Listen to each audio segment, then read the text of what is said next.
Hi guys, welcome to Australia. My name's Nat and I'm from Mojosurf. Today we're going to go through a couple of tips to help you guys get out in the water quicker, look cool, have fun and stay safe. Okay guys, when you get to the beach, it's super important that you always check out the surf conditions. There's a few variables that are happening out there. The size of the waves, what the wind's doing, and the tide. Also what the currents and rips are doing. So every time you rock up at the beach, have a good look out the back. Today we have perfect conditions for learning. When you're surfing, it's very important to be able to identify rips and currents so that you can stay safe while out surfing, in control, having fun and being cool. You can identify a rip. It's normally a body of water that is moving slowly back out to sea. It's part of the cycle of the waves. The waves come in, they break on the sandbar, they push up onto the beach, and then they move back out to sea in these rips. If you can use rips to your advantage, they're a really cool thing. They help you paddle out the back and catch the waves and control the flow of traffic so people aren't crashing into each other. So with a rip moving out to sea, if you're ever stuck in a rip, you need to be aware that the waves are your friends. You either paddle across to the left or to the right in the direction where the waves are breaking. Normally where waves break, the water depth is shallow, you can stand up and body surf back to the beach. Understanding what the waves are doing in the ocean is super important too, because you'll be catching those waves. If you catch a dumping wave, you might find that the nose of your board gets pushed underwater and you wipe out. The waves we're looking for are nice spilling waves that start crumbling at the top and push all the way through to the beach. Really good for learning, super safe, super stable and super fun. Surging waves are normally formed in the rip. That's a wave that doesn't actually break, it just pushes through in a swell and it normally resembles a deeper area in the ocean. Okay guys, at Mojosurf, we want you to be super safe the whole time while you're out there with us and having a great time. So what we're going to do is go through each section point by point to make sure you're just clear on what you need to be doing and what you don't need to be doing. Just here we've got a couple of rash vests. Red identifies your instructor, so if you're ever having any troubles out there while we're surfing today or you need some assistance, then your instructor will be in a red rash vest and he's always there to help you with your technique, make you feel a little bit more comfortable.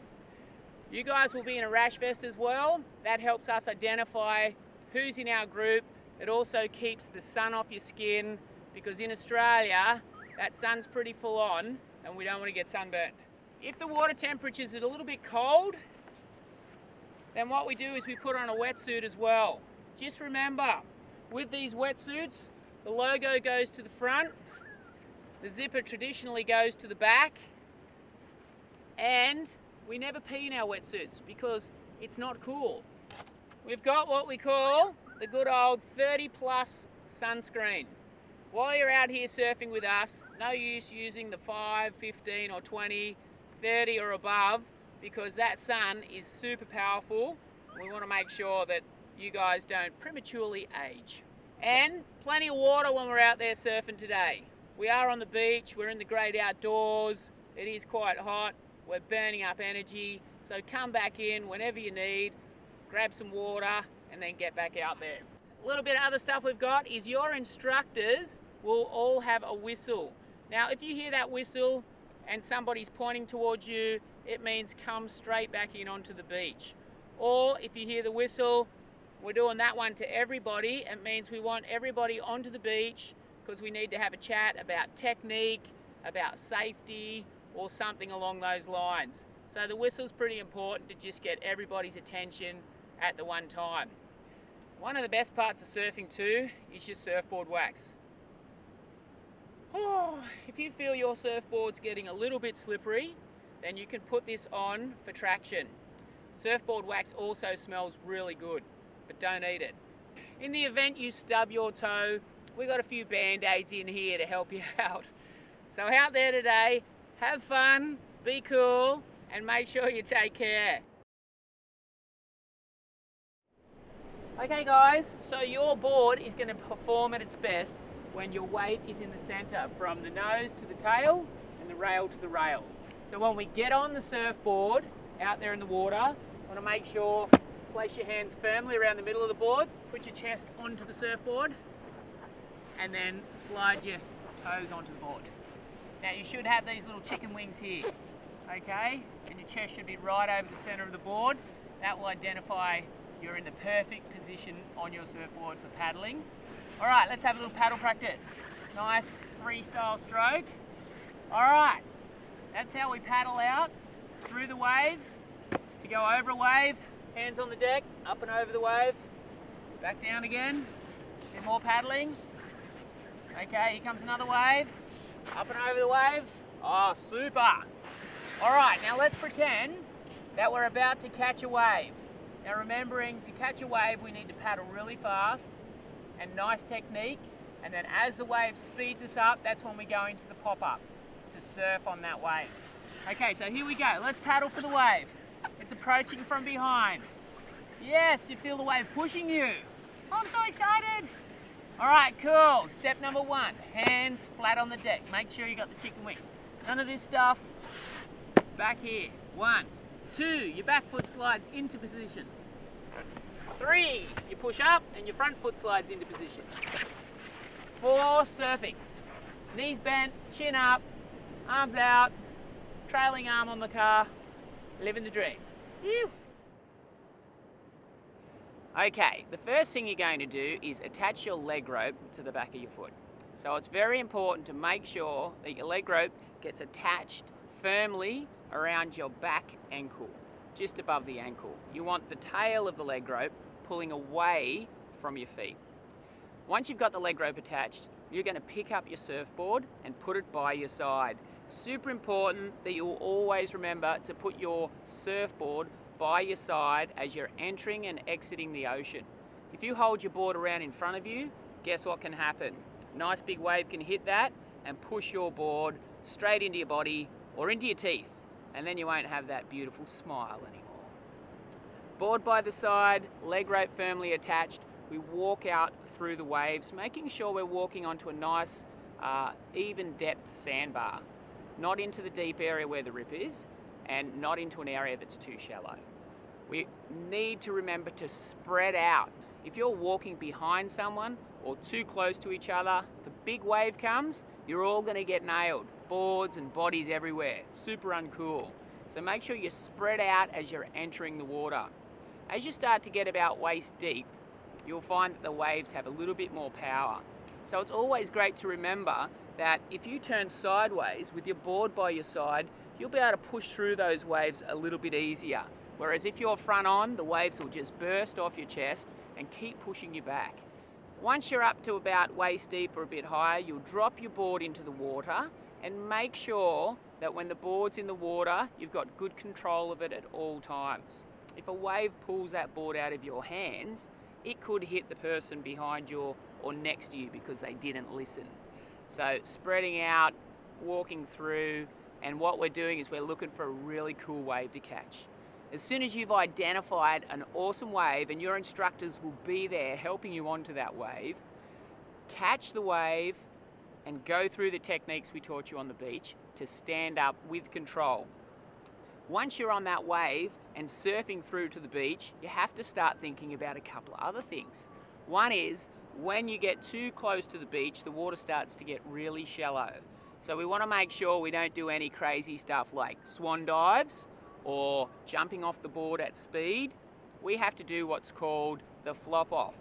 That's what we call it anyway. And that's how we dismount the board. We fall backwards into the whitewash where it's slightly deeper. If you're really shallow and you need to dismount, suggestion is a double foot hop off so that you land with both feet on the ground or on the sand at the same time.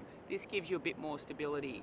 It is possible that if you jump off your board with one foot down first, you could roll your ankle. So we don't want that happening. It's going to wreck your surf lesson. Okay guys, now that we've stopped and everything's cool, that's a successful wave. rewind a little bit, what could also happen is you go to catch that wave, and then as you're coming down the face or trying to stand up, you do something wrong with your technique and you wipe out. Wipeouts are really cool. You're only under the water for like 2 to 3 minutes. No, just kidding. 2 to 3 seconds. But when you do wipe out, that is going underwater. Feels like you're in a little bit of a washing machine. Still fun, of course. You need to remember 2 things. Relax, cover your head, and come back to the surface. Another super important thing to remember when you're out there, when you're regathering your board after falling off or catching a great wave, as quickly as possible so that board's not washing around, either hitting you or hitting your mate, make sure you grab the board around the center, as we've shown, and don't grab it around the leg rope. If you're holding your board around the leg rope, where it attaches to the board, we call that the rail saver and the leg rope string, you are at risk of injuring your hand. If a wave hits the board and it rips it out of your hand, it could hurt you. So what we do is make sure we never grab the board where it attaches, or the leg rope where it attaches onto the surfboard. Now, the last little special thing is that if you're out there and you're feeling uncomfortable at any time, or when you're not even with Mojosurfing and you're out there in the real world, swimming, surfing, hanging out at the beach, there's an international sign for assistance or help. And you need to remember that because it's really important that if you're ever feeling uncomfortable in the ocean and you need some assistance, don't be embarrassed, just raise your hand straight up in the air with a closed fist. It's not waving. People will be like, hey, that guy's having a great time. Straight up in the air, and don't be afraid to call out and say, hey, surfer dude, help me out. When we're out there surfing today, the ocean is going to be doing its thing. There's currents and there's rips, and that is actually a cycle. It's moving water around in the ocean. So what we're going to do is set up a couple of flags on the beach to identify the best surf spot.